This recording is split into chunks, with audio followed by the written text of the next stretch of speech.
S Majumdar কায়োপ্র্যাকটিক Comilla Bangladesh. কি নাম? শাহনাজ বেগম। ওনাই বাসা কোথায়? হালিশহর, চট্টগ্রাম। একটু বললেন, উনি আক্রান্ত হয় 2023 সালে, চূড়ান্ত আক্রান্ত। 23-এ যখন চূড়ান্ত আক্রান্ত হন তখন উনি ইন্ডিয়াতে দেখান।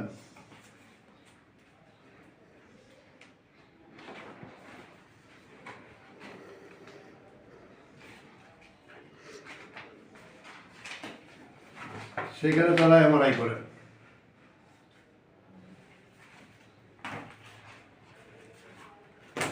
তারপরে 2025-এও এমআরআই করেন এখানে ঢাকায়। স্ক্রিনশট দিয়ে রাখবেন যারা দেখেন।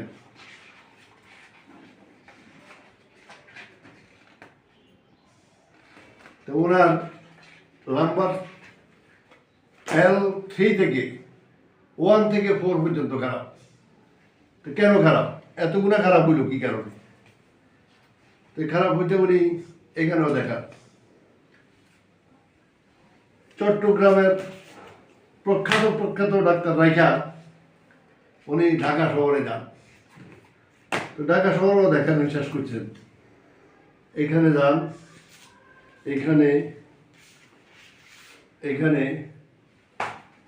এরা সবাই অনেক বড় বড় ডাক্তার, সবাই অধ্যাপক লেভেলের ডাক্তার, কেউ কেউ চিফ কনসালটেন্ট। এখানে ভিতরের ভাই কাগজপত্র দেখাইতে 1 ঘন্টা সময় লাগবো। মোহাম্মদ নাজিবুদ্দিন সাহেব এখানেও যান। আরো কাগজপত্র বাসায় রয়ে গেছে অনেকগুলা।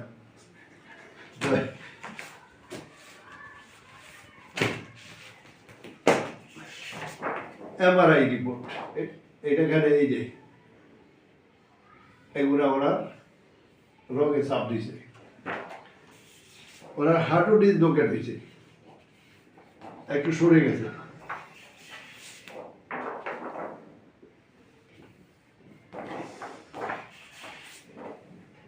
এই যে একটু সরছে, কিন্তু এই সরাটার জন্য প্লাজমা নিয়েছেন। পিআরপি কতদিন আগে নিয়েছেন?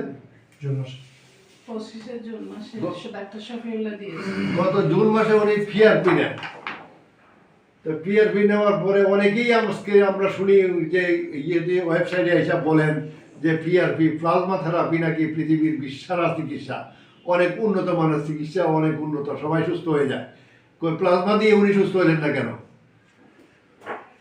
প্লাজমায় কোনো উপকার হয়েছে?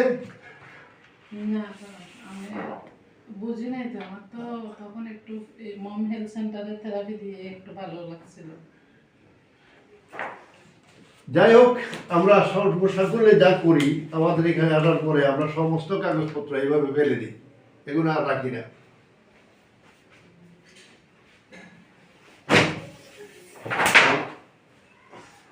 আচ্ছা, একটু এখানে আসুন। উঠে উপরে উঠে ভাবুন, বসুন। এগুলো তো আর আমাদের কাছে নেই।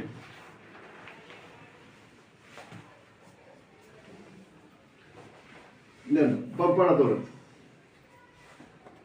বাপ্পাটা পুরোটা। এখানে কিন্তু ওনার পা থেমে গেছে, পা যাচ্ছে না। আবার এদিকে ধরে পাটাকে যখন আমরা টান দিই, ঘুরাই, তখন এই সাইডে ঘুরে, এই পাশটা একটু ঘুরে, এই পাশে। আর এখানে আসার পরে পাটা ঘুরে না, কষ্ট, অনেক কষ্ট, এখানে দিলেই কষ্ট। এটাও সেম কন্ডিশন। এই প্রভাবটা পড়ছে অন্য জায়গায়। উনি অন্য অ্যানাদার ট্রিটমেন্ট করতে যাইয়া, অপারেশনগুলো করতে যাইয়া উনি খাইছেন স্টেরয়েড ওষুধ। ক্ষত সুগারের জন্য ডাক্তার সাহেবরা স্টেরয়েড ওষুধ দিচ্ছেন। আর স্টেরয়েড ওষুধের কুফল হচ্ছে ওনার এই সমস্যাগুলো। আমরা বলবো স্টেরয়েড ওষুধ পরিহার করুন, যত সম্ভব এড়িয়ে চলুন, যত সম্ভব বিক্রি বন্ধ করুন, যতটুকু সম্ভব দিবেন না। তা আমরা ওরা শিখতে শুরু করবো একটু পরে। বেশি ব্যথা হইতেছে। আমি আবার জোড়া হাঁটি না মানুষ, ভালো লাগলে আমি অনেক জোড়া জোড়া হাঁটি। আর আজকে এইটা ওইটা কাজের ব্যথা একটু আছে, এইটা একটা কথা। আর এখানে দাঁড়াও, সামনে আসো, তুমি সামনে আসো। আজকে আমরা ওনাকে প্রথম সেশন চিকিৎসা দিয়েছি, অ্যাডজাস্টমেন্ট করেছি ওনার লাম্বার, হিপ জয়েন্ট, হাঁটু, সার্ভাইকাল, থোরাসিক্স পুরাটাই, পুরো স্পাইন। তো এইটা অ্যাডজাস্টমেন্ট করার ফলে এখন বডিটা ফ্রি লাগে কতটা। ব্যথা তো আমাদের কাজের ব্যথা একটু থাকবে, এটা কোনো বিষয় না, কিন্তু আপনার কাছে ফ্রিটা, বডি ফ্রিনেস লাগে একটু বুঝে, ভালো করে বুঝে বুঝে। একটু একটু পাইয়ে একটু ভালো লাগতেছে মোটামুটি হালকা, কিন্তু এখানে ব্যথাটা একটু মানে সরে গেছে। ছড়াই গেছে যে এখানে আটকে এভাবে ধরে রাখছিল, এটা তো নাই, এটা কিছুটা এদিকে আছে, এদিকে বা এদিকে আছে, হুম। এটা মাঝখানে যে আটকানো ছিল সেটা আছে কিনা। এখন বুঝতেছি না যে ব্যথার জন্য। আচ্ছা, ব্যথা চলে গেলে বুঝলেন। হুম। তো যাই হোক, ব্যথা যদি চলে যায় তা আপনি খুশি হবেন। ইনশাআল্লাহ। আচ্ছা, খোদা হাফেজ।